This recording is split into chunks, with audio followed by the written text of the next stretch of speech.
Welcome back to Maths with Mrs. J. We've started talking about how to solve quadratic equations.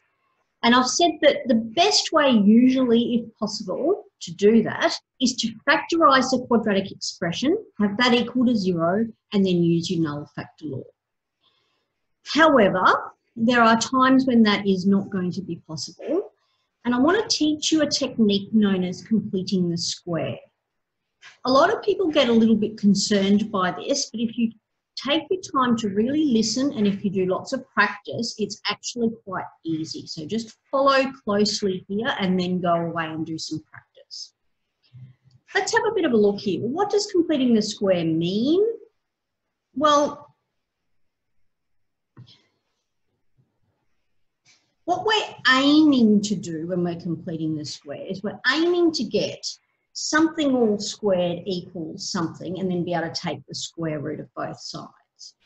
Let me just remind you of something important from our expansion and factorisation videos. If you have x plus something all squared, you get x squared plus 2 times that times x plus that number squared. So if we're aiming to get a perfect square, right, all of that equals that. What we've got to do is we've got to take the coefficient of x, halve it, see how 2a is halved to give a, and square it. Let me take you through some examples. Now the first one is one that I normally wouldn't do by completing the square, because this one's actually quite easy to factorise. All right. However, we have been specifically asked to do it using this method, so let's do it using this method. I picked this one to start with because we get nice, simple answers. All right, first step is we want to get our x squared and our x term on one side of the equal sign and our constant term over the other side. I've added 11 to both sides. Our next step is to have a look at the coefficient of our x. Our coefficient is 10.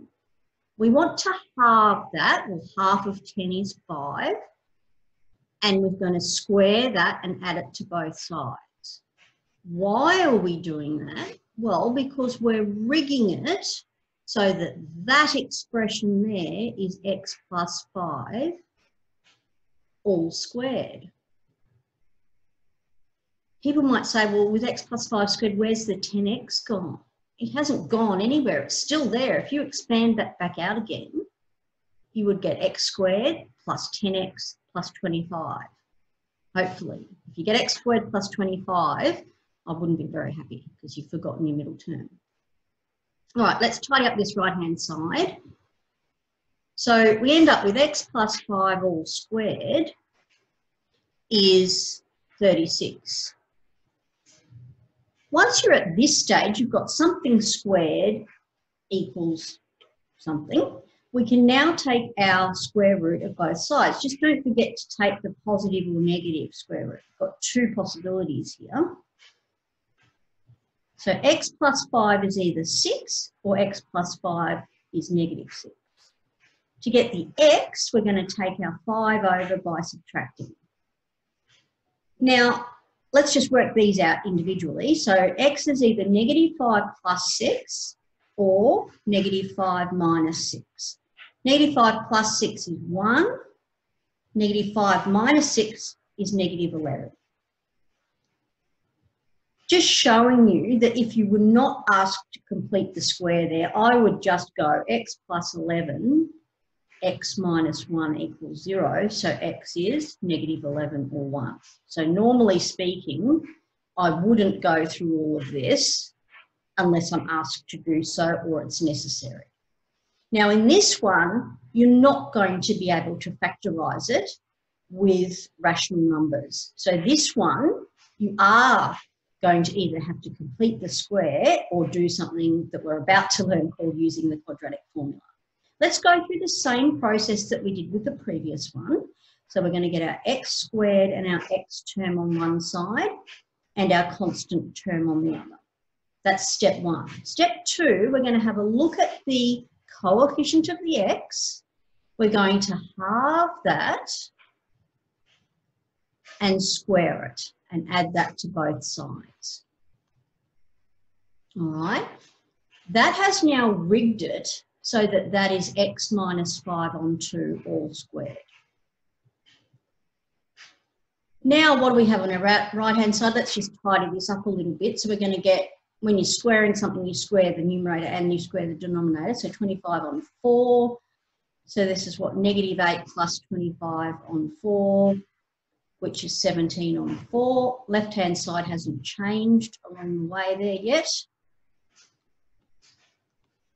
Now we're at the point where we can take the square root of both sides. So x minus 5 on 2 is positive or negative square root 17 on 2. I've taken the square root of the top and the square root of the bottom.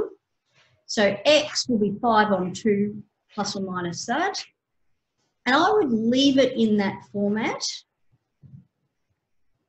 if you want exact answers. If you want approximations, then you could plug both of those possibilities into your calculator and round off appropriately.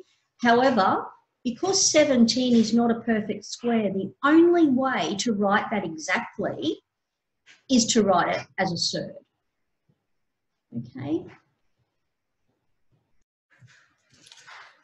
Okay, let's do a couple more examples. We're not going to freak out by the fact that we've got a 2 here. What we are going to do though, we don't like it being there, so let's just divide every single thing by that 2. You're allowed to do that because it's an equation. So let's just do that as our first step, divide every single term by our 2. So that's step 1, get it back into the format of just having a 1x squared. Now we're in the same position that we were in our previous examples, where we're going to leave our x squared and our x term on one side of the equal sign and bring our constant term over to the other side. Now, how do we get half of 9 on 2? Well, a half of 9 on 2 is 9 on 4, isn't it? So we're going to add 9 on 4 squared to both sides. Don't forget, you've got to add it to both sides, otherwise you're not keeping the equation equal. All right, we've rigged this. What have we rigged this to be? We've rigged it to be x plus 9 on 4 all squared. Let's tidy up this right-hand side. So we're going to get 81 on 16 there. So what are we going to get? 48 plus 81 all over 16, which is what, 129 on 16.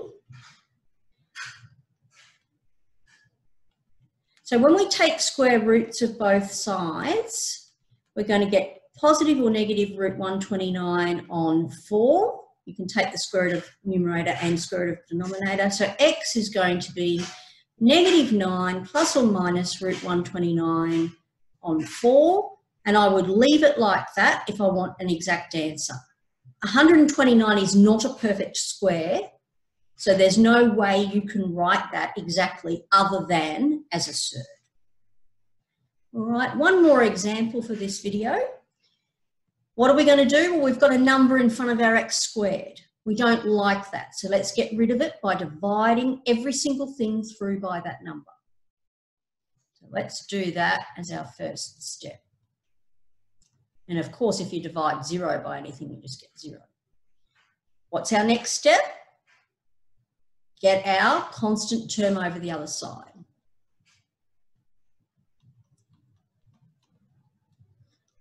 All right, next step, we're going to take half of that and we're going to square it. Now, we're quite lucky here. Half of 2 is 1, and 1 squared is nice and easy, isn't it? What is this as a perfect square? It's x plus 1 all squared. let's just tidy this up. So we've got -5/3 plus 3/3, which is what? -2/3. Oh dear, look what's happened. X plus 1 squared, so it was nice and easy completing the square, but look what we've got. We've got x plus 1 squared is negative something. No real solutions, because you cannot take the square root of a negative number in the real number system.